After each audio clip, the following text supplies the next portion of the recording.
Today's show is sponsored by the ABV Network Merchandise Shop. Check out our large assortment of logo merch and our lifestyle collection as well. Just head over to abvnetwork.com and click on shop. We are also sponsored by The Bar to Go. The Bar to Go offers a fully customizable carrying case that allows you to take your favorite distilled spirits or cocktail ingredients with you. Whether you're looking for yourself, a customized gift, or logo items for your business or event, The Bar to Go can help. Check them out at thebar2go.com. Use the number 2 when you type out The Bar to Go. Did you know Neely Family Distillery now ships its popular distilled spirits directly to you? To order, simply call 859-394-3258. Tell them the ABV Network sent you. And now, on to the show. Let's drink!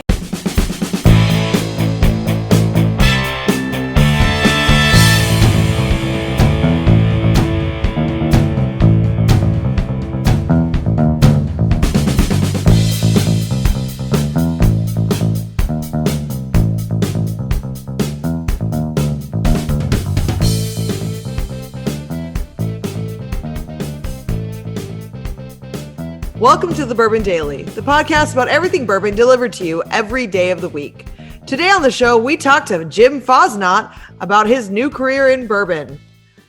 My name is Miss Beka Sue. Please, I forgot my name. I love The ABV Barrel Shop, same baby. thing the last time. Yeah. The wrong show. Yeah. Is this the same? No. You're the same write-up? It's the same write-up. Yeah, it's copy You and did paste. the same so. fucking write-up. Well, you would think you would look at the title and know you're wrong. So, but yes, we're talking the ABV Barrel Shop. So It's my fault. you've tuned into the right show, folks. You fucked up, and you're blaming me. No. It says No. written I by- did that to test you. I did that on purpose to see. Why And, would you test me? I'm stupid. Yeah, because it's time for reviews, and it's review time. So yeah, Royce, See if I get a raise or not. yes, Royce would have got All it right. yeah. So well, there you go. Well, we're not talking about Jim's new career. We're talking about Jim and Steve's bottle shop Yeah, yes, we are. instead. Yeah. And my co-host, Steve Akeley, is here with me, along with Jim Fosnot, Chrissy Svets, and Ryan Thompson. Hey, gang, what's up? How we doing?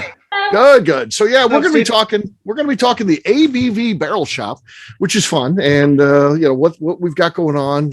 Anticipated opening date. We don't have a specific date yet, but we can give you a little bit of a timeline today. We're kind of, we know enough now where we can kind of put a timeline together here, so that'll be fun, and we'll get into it and tell you what to expect and how it's going to work and all that good stuff. We'll get to that though after the break. For right now, Jim was saying there's something he wanted to talk about. What is that, Jim? So we touched on this a couple of shows ago, Steve. Something you said that made me think about this. But what makes you angrier, that liquor stores are charging $200 for a bottle of Blanton's or whatever else, or that consumers are willing to pay that for it? Oh, this is part- easy for me. Which one is more upsetting?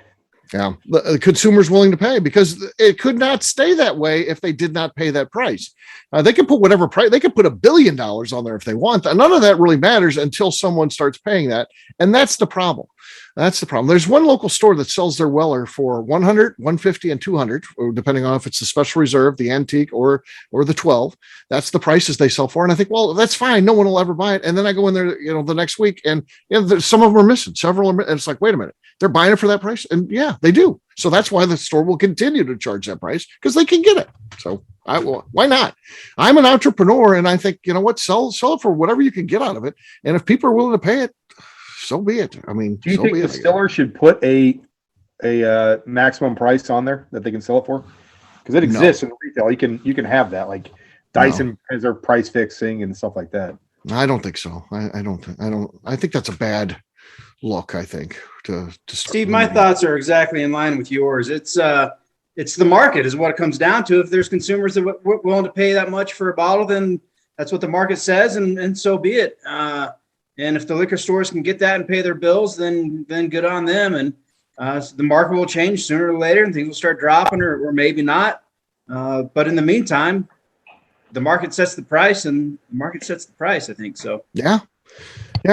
I do get angry when I see those things initially, but at the end of the day, it really doesn't matter. I still spend way more in bourbon than I'd want to. So even if all these things came down and were fair price, I'd spend even more money. So I'm fine. It's not like I'm not able to buy any bourbon. I still get plenty of bourbon. I'm doing just fine when it comes to bourbon. So, if prices want to charge crazy prices, so be it. But please don't buy it. That's what angers me.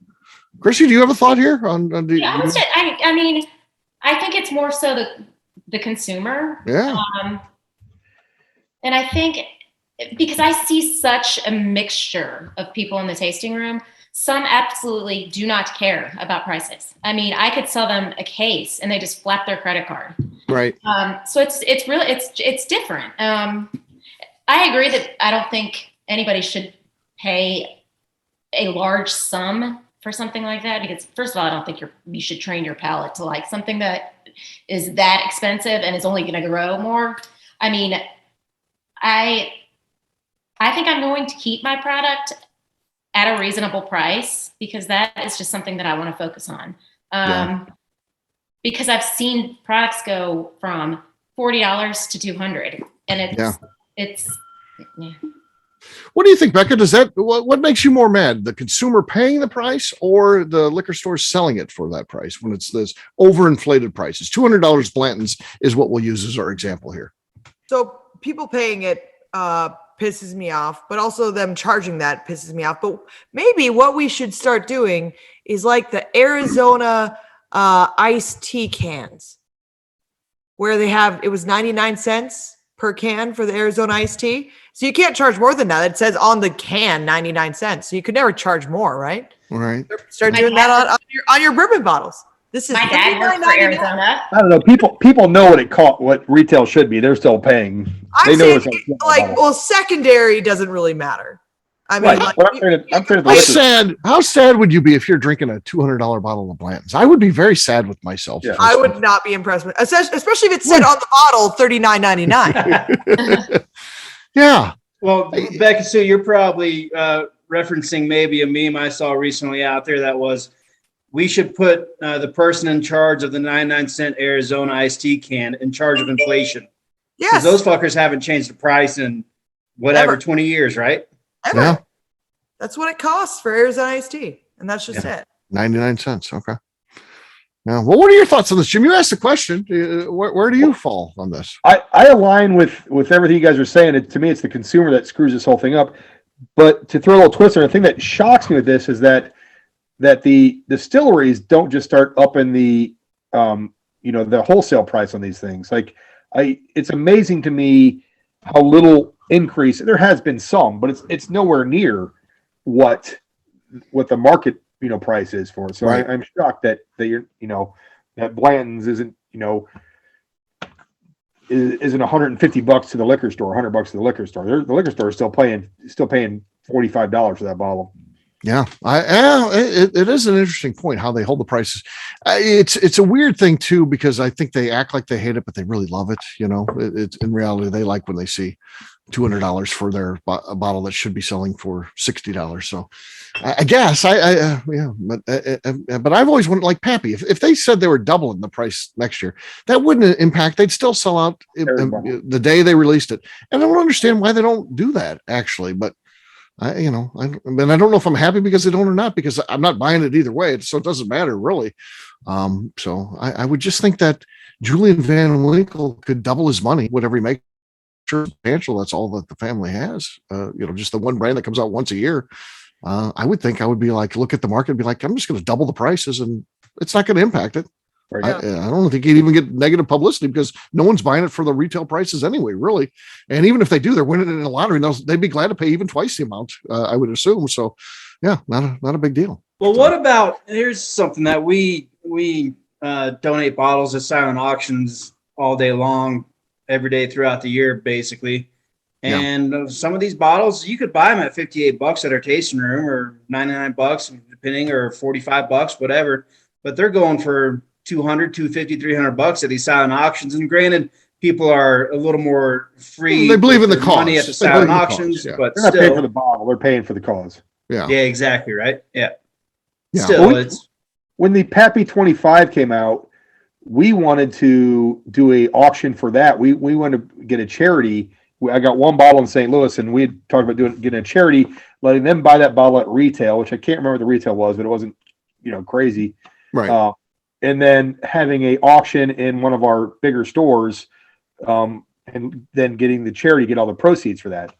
But unfortunately, we had a customer who spent $80,000 to $100,000 a year in my store, every year, and so they offered it to him to buy, and he did. I don't blame him, but so I'd have rather done. And he wasn't a bourbon guy. That's the only thing that kind of. He's a really nice guy, but he didn't care about bourbon. But he has friends who were into it. So every year we'd set aside one of each of the antique collection for him and only him. He's the only one in the state we did it for.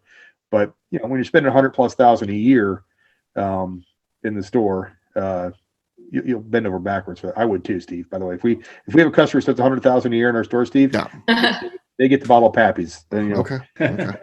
Yeah.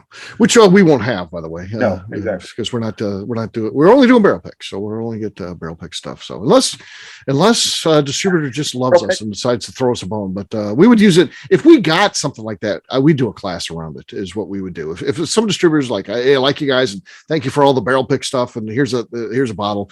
I don't think we should even drink that, Jim. I think it should be part of a class, and I would let a group experience it. Is what I would do. So Yeah. 100%. All right, guess what, gang? It's time to drink. What is everyone drinking? Let's start with Jim. I don't think Jim started. What do you got there, man? I'm going with a well-loved bottle of Heaven Hill Bottled and Bond. So I know there's one for me in the past, but not much left in this, so we'll see what happens. Okay. Just decent. Could easily be beat. What do you got there, Beka? I've got a bottle from our friends down at Leatherwood. This is Barrel Strength. This is their Snake Eater bourbon. Oh, yeah. I like what they got going on there. It's a great place to visit. Down in Tennessee. Yep. Oh, that's going to be tough to beat. I feel like that's going to be the winner, but we got to go through the whole thing. So Becca's got the lead. Chrissy, you're next. What do you got? It's that microphone, Beka Sue. Okay, yeah, I'm going to keep hearing that from Ryan, I think. Yeah. Anytime we podcast, it's that microphone. Get a fucking microphone, Ryan. Yeah. I need to get a microphone. So I'm going to do just a bullet. Okay. This tried and true. This was my go-to in my earlier days, but it hasn't been open so in a while. Whoa. Not much there. I wasn't expecting that. A little bit of base, not much else. So Becca's got the lead. Yeah. Ryan, you're next, man. What do you got?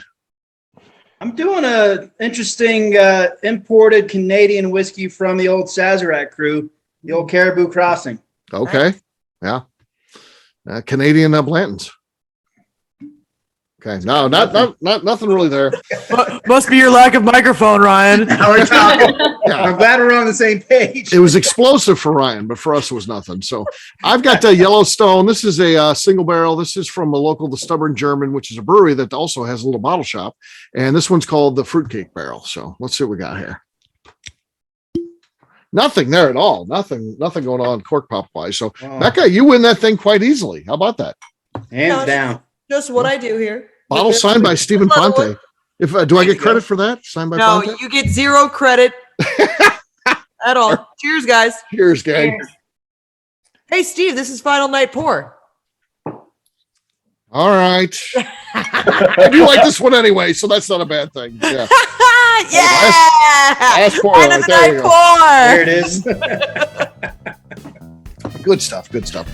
All right, gang, we'll take a quick break. And then when we come back, we're going to be talking about the new barrel shop. We'll do that in just a few.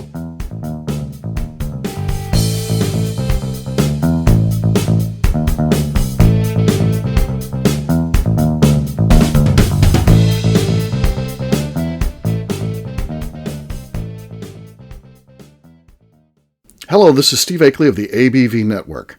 Let's talk about the people who make this show happen. First up is Leatherwood Distillery in Pleasant View, Tennessee.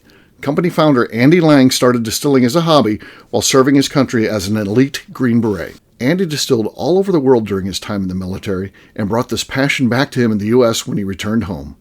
A visit to Leatherwood combines Andy Lang's unique distilled spirits and a museum of artifacts from his time serving the U.S. Share a drink with a fallen soldier at their bar where you can grab an acrylic bio off the wall that celebrates the individuals who gave the ultimate sacrifice to protect his or her country. They will also ship their distilled spirits directly to you, so check them out at leatherwooddistillery.com. Hi, this is Steve Akeley, owner of the ABV Network. We're sponsored by the Stave and Thief Society.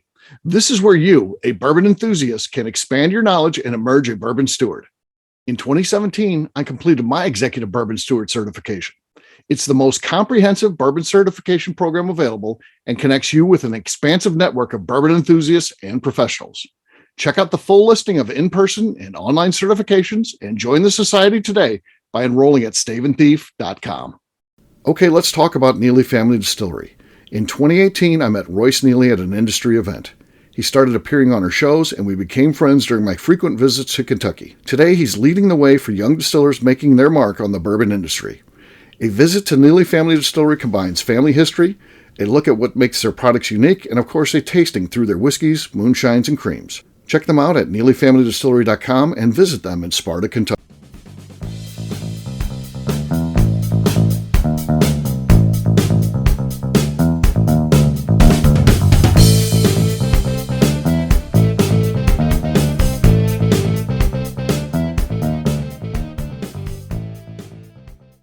This is Danny Kennard, which is turning into Freddie Mills. Y'all have a good fucking day because this is the Bourbon Daily.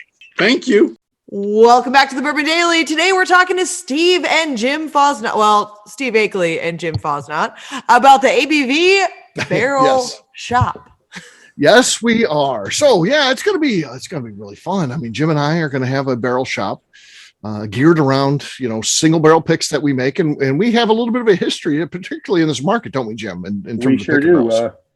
barrels. We just got some as we're recording this show. We just got some information today that a barrel that you and I picked together of Peerless just won the best single barrel pick at the New Orleans Bourbon Festival. So congratulations to us. Yeah, that's a big thing. So, that's a big festival, one of the biggest in the country in terms of bourbon. So the fact that we won the best of the festival there is pretty exciting stuff. We're definitely going to enjoy having that award in the shop. And I think it really kicks off what we're doing. It's like a good omen surrounding what we got going on. The fact that, as we begin this thing. So it's good as we record this. So we're at the end of March here. This is mid-April, this drop. So we're a couple weeks beforehand. And I anticipate Jim and I have to get our store, the inspector. So we're waiting for the local inspector to meet us. And once it gets the official inspection from the county that we're going to be in, we can sign our paperwork for the lease. And once we sign the lease, Jim, and we've talked with the leasing company, they're going to give us about 2 months to, rehab the store and all that before we got to start paying rent. So I think that's a solid timeline. Once we announce we're signing the lease, it should be about 2 months after that.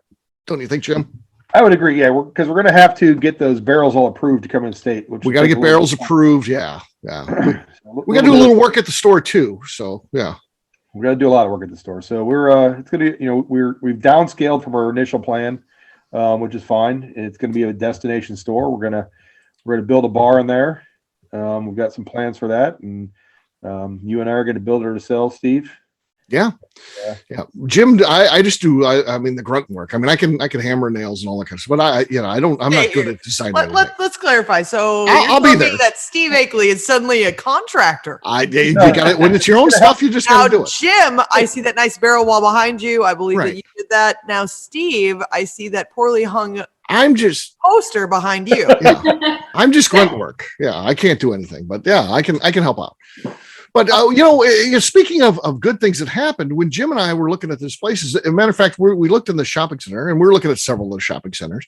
But when we found the shopping center that we liked, the first store they took it in was very generic. It didn't even have like a back area where we're going to need, like an office, and didn't even really have that, incorporated into it. So, and then they took us to the next one, and not only did it have an office, back there, it had, because it had been a hair dresser place, it had like an area where we could put a wet bar in. And then and that was the thing Jim and I had on our radar, but it was like, we won't get that out of the gate. But once we saw that the plumbing was already set up, we're like, we can do this from day one, which is cool. Yeah, I can literally build sinks back there, put 2 sinks back there for minimal cost. The plumbing's all right there. We'll quick connect it and be good to go. So that'll really huge. You guys can actually like pour samples or actual pours in there? Is it just samples, or is it actual pours that you can pour in there? No, we're gonna get the license where we can actually do pours. So there's several licenses you can do in Missouri, and we're gonna get one where we can do like a bar pour, because what we'll offer is we're not 100% sure on this, so don't hold us to all of this yet. But probably the latest 2 barrels will be a free tasting, and then we'll offer flights of the other ones that we have pretty much at cost, just because we're not big enough guys. We're not Total Wine. We can't eat opening up all these barrels or bottles. So we will we'll have these available at a very reasonable price. But you can try almost anything right before you buy. Yeah. Right. Yeah. Cool. Which is What do you guys still plan to have a little courtyard for smaller events and whatnot, or? well, we got lucky on that. Go ahead and tell them about that, Jim. Again, because we had to scale back our original plan, but by chance, tell them how this one worked out, Jim. Yeah, so as you kind of walk out our door, it's picture this shopping plaza is a horseshoe, but it's not connected. It's not connected. So two Okay, sides. sure. So there's a corner parking lot over to, as you walk out our door to the right, which is a great size. And we talked to our leasing agent. She's like, oh yeah, you could use that for events. You're just gonna have to, let the city know ahead of time. Great. For that. Yeah. We can rope it off and rope we it can off and tents have or all bourbon festivals. We can do food truck Fridays. yeah, Things of that nature there that we'll host. And it's just steps from our door. Yeah, it's Awesome. Love that. It could have been any better. Yeah, That's great. Yeah, It's like everything fell into place. And especially having an outside venue, right. perfect. Amazing. And Yeah, so that's I was cool. going to ask you, you're going to serve drinks. I think, We won't. I don't know if we'll do cocktails. Maybe for events we'll do. yeah. Right. But in general, it'll just be whatever barrels we have Mhm. in the store to sample. So and we will also have. And Steve, I'll let you talk this part about. We'll still be doing classes in there. We have space in there to do a classroom. Yeah. So kind of the setup as we kind of envision this. So imagine just the store being kind of a rectangle. So that's basically what it is. It's pretty basic strip center store. But at the back, there's a hallway. If you look in, there's a hallway. To the right is a bathroom. To the left is this office. It'll be a combination of office / storage. So if we need any storage, we'll use that. And then at the back on the right, there's the setup where we'll have the tasting bar. So that'll be in the right. And then on the left-hand side, as you're looking at it as you walk in the door, that'll start the classroom. So we're gonna get tables and chairs, and we will have this classroom where we're gonna try to incorporate as much educational opportunities as we can. And it'll be anything from brand education to bourbon history education to production, just like I used to do at Total Wine. I'd mix it up every month, and we'll do that sort of thing. And we'll try to incorporate whenever possible bourbon celebrities into these classes, because I'm friends with the people that are the representatives as they come through town. We'll have them do a class for us, which will be really great opportunity to meet some folks. So that's kind of in the middle of the store. You got a tasting bar on one side, you got the classroom on the other, and then at the front, that'll be the retail area. So we'll have barrels for sale, and then we'll have some ABV Network merchandise as well. So and we have a partnership too that we're going to be announcing pretty soon on that'll be a product that is not in St. Louis yet. A well-known chocolatier, I think we can give that much. Very well-known chocolatier will be involved in our store, and it's going to help us develop some classes. And You got Hershey's going in there? Yeah, maybe it's Hershey's. Damn. We'll see. Yeah. But we'll also do things like, Chrissy, when we bring your single barrels in, like when we're doing barrel releases, if we get the distiller in town for a barrel release, Ryan, if you can come in town or whatever else, that Absolutely. we'll have you, whether it's teaching a class or sitting behind the bar for a barrel release and talking about your product and your distillery and just getting that name out there as much as we can. So we want to do as much of that kind of stuff, every week. We appreciate that. having a And I'm distiller. always willing. I could talk about my product for hours. So Yeah, so we'll definitely, we want to incorporate our distillery friends into that kind of stuff. Bottle signings too. At a minimum, when we get you in there, if you think about Chrissy, when we get a new barrel, and you're pretty much local, so it's easy for you. So one day we might have you in where you're just signing bottles, and then the next day might be an education where you're talking about the company and what you do and all that kind of stuff. I mean, we want that stuff to be happening nonstop. We want it to be a destination store, as Jim talked about, even though it's a much smaller profile than we initially planned. I think it's still going to be a place where bourbon fans want to come to, because there's going to be a lot of activity going on there. how large will your classes be? How many? We're looking at about 24 people right in there. So yeah, so Which is nice. a good size. That's the size my classroom was at Total Wine. It makes it You can still be personal at that point. Also, you can still get pours out of a bottle at that point. Yes. You become everything works with that. So yeah, I did that for many years at Jim's place, doing those classes, and it was a 24 classroom setup. It worked out really well. And now you get what's the total square feet, guys? What's that? Total square feet of the store. What is it? 1,100 square feet, Steve? Yeah, it's like 1,200 square feet. So yeah, great. Yeah, and it's not big, but again, for what we're doing, and how it'll work too is because we know we have a limited inventory. We don't want to make you drive in here and then the next week we've got 3 new barrel picks that we've added and you're like, well, it's basically what we have. So what we're going to do is the first day of the week, we'll send out an email. Here's exactly what we've got. It'll also, by the way, be on our website. So if anybody ever wants to check what we have, we'll literally have everything we have in the store listed on the website. So you'll be able to know, we'll even put bottle counts out there and it'll be as accurate as possible. It'll be like when we start the day, that can change, but it'll give you an opportunity to see what we've got. And if you see something you're interested in, come on in. If you look at that list and it's not anything, hey, check back next week because we'll be rotating new items into the mix. So that's it. I think it's cool. It's cool as hell concept. Mm-hmm. I can't wait to be there shopping and participate. So yeah, I think it's great. In St. Louis, we don't have anything like that. So I think it's wonderful. And a lot of these barrels will be the first ones to bring into St. Louis, period. Like we're working with a couple of distributors that are going to help us bring barrels in that aren't in the state otherwise. And these just, like Ryan, I don't know if your capacity, could you handle all of Missouri? Probably not with what you got going, but could you handle a barrel or 2 a year to us? And that's the stuff where we've got, through Steve's contacts and some of the people I know, we've got enough friends out there that were willing to sell us barrels, and we've got some distributors who are willing to help us get those barrels in. Obviously, you have to have a distributor for it, so you'll only get it from us. We'll buy the whole barrel when it comes in, and it'll be a fantastic, setup. And our relationships are so close with distillers and things like that. I mean, Beka's part of this. The Neely family just won best cast strength. That's the kind of thing that hey, can we have a couple cases of that? We'll get it that specific when we get into those things, and we've got that sort of relationship where people like Royce and Beka be like, yeah, well, sure, we're going to be selling most of it in our gift shop or whatever they're going to do.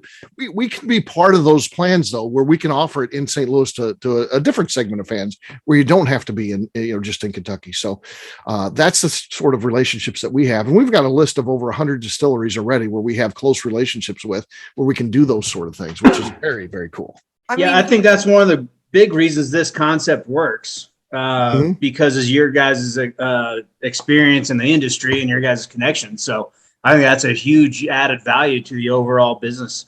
And I can't wait to see where it goes. Chrissy, like you said, there's nothing like this, not only in your guys' backyard there, but I don't think there's anything like this across the country. I don't think it exists. I absolutely believe that. Someone will have to tell me I'm wrong. And I think if they did say I was wrong, I think they'll end up being wrong, because there are shops that focus on barrel picks, but it's also a full service liquor store. They specialize in barrel picks. And as a matter of fact, out of the gate, they probably are bigger than us. I've heard there's ones that have 50 barrel picks, and we're not going to have that out of the gate. We're going to build up to that.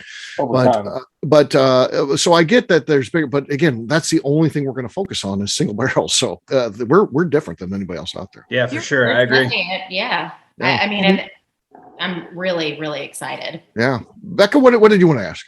Here's the thing. So like just literally this past Saturday, which would have been a few weeks ago from this podcast, but we had a guy come into our gift shop and he goes, so you guys only do single barrels out of your distillery? And I said, yeah, that's all we do. And he goes, perfect. He's like, what do you have? And I said, well, we got 3. He goes, I'll take all 3 of them.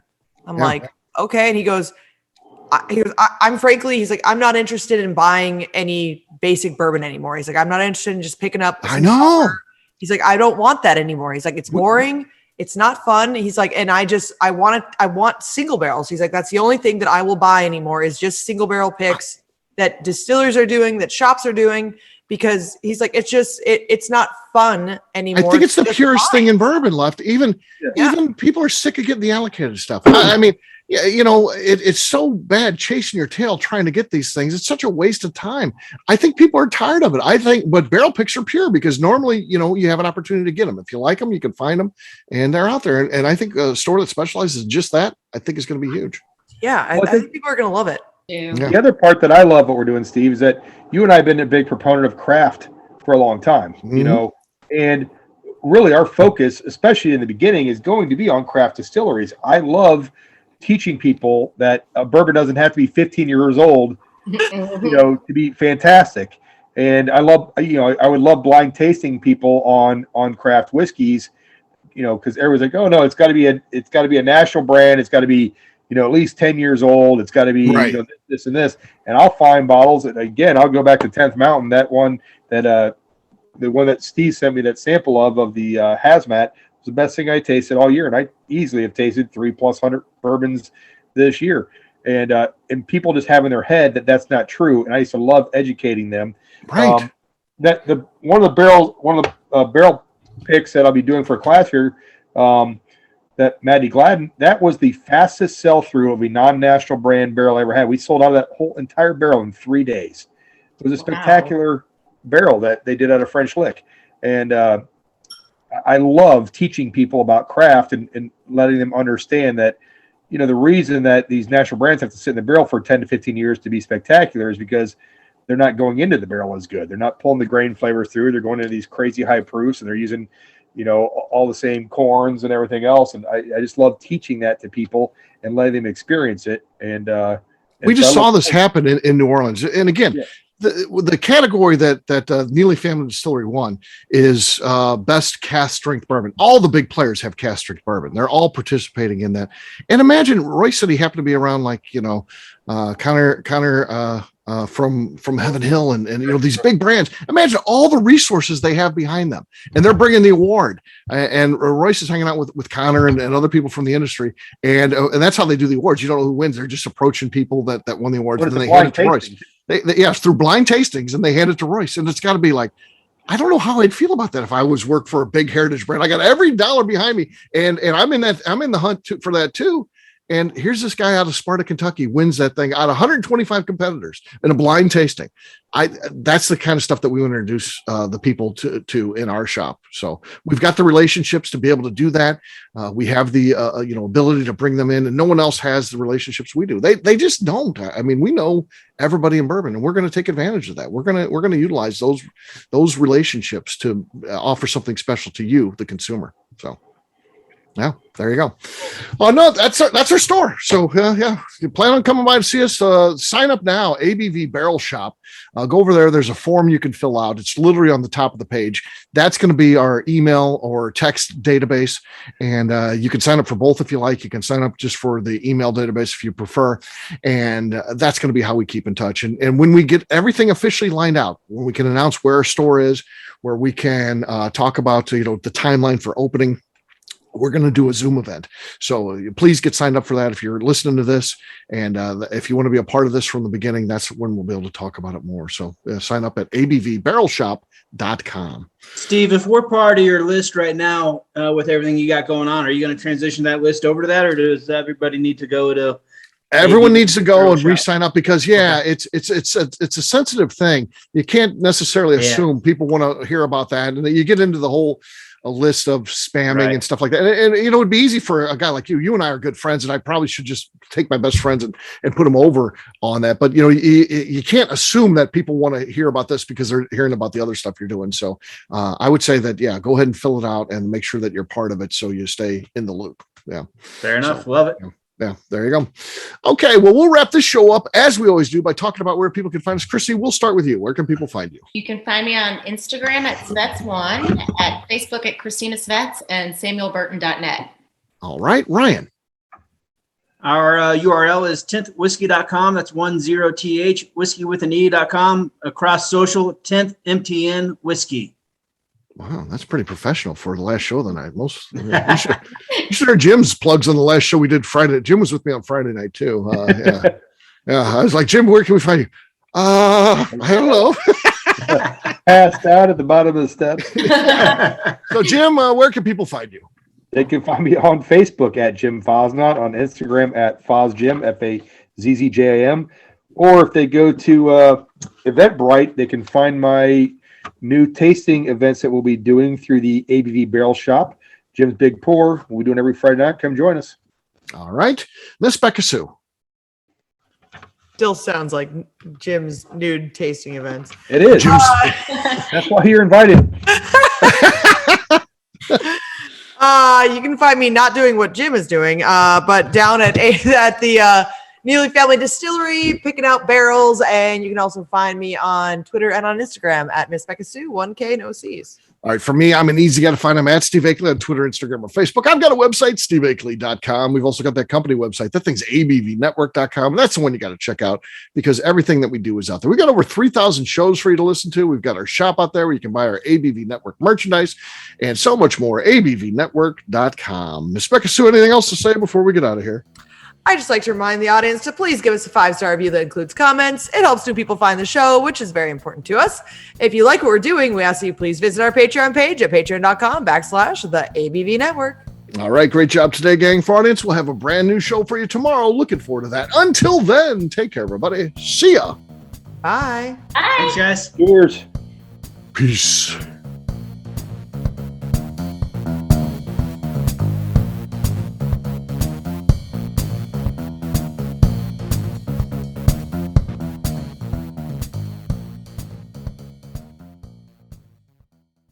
Before we finish the show, let's talk about some great companies that support the ABV network. First up is Moonshine Still Pro. Moonshine Still Pro has a full line of products to help the home distiller.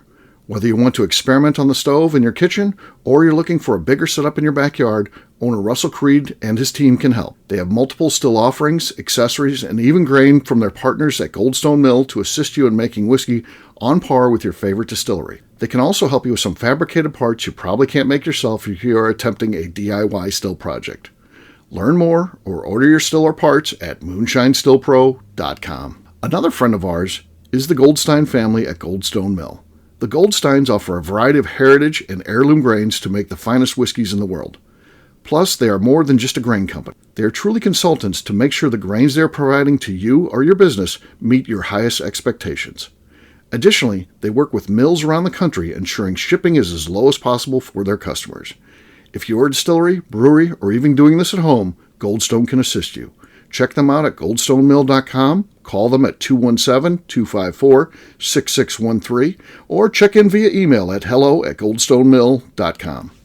The Bourbon Daily is part of the ABV Network. For more information or to become a sponsor, please visit abvnetwork.com. Thanks for listening and cheers. This has been a Steve Akeley production.